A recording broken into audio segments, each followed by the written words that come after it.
ঠিক আছে, নামাজের পরে চিকেন গুলো খাইতে হবে। চিকেন গুলো ডাইকা থুয়ে দে এখন।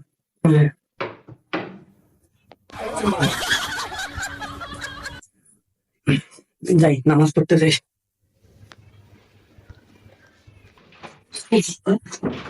যাই আমার চিকেন গুলা খাইয়া ফেলবো এখন।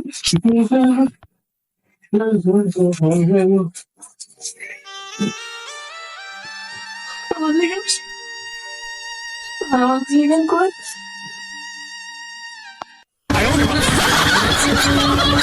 আমার আমার চিকেন কই? চিকেন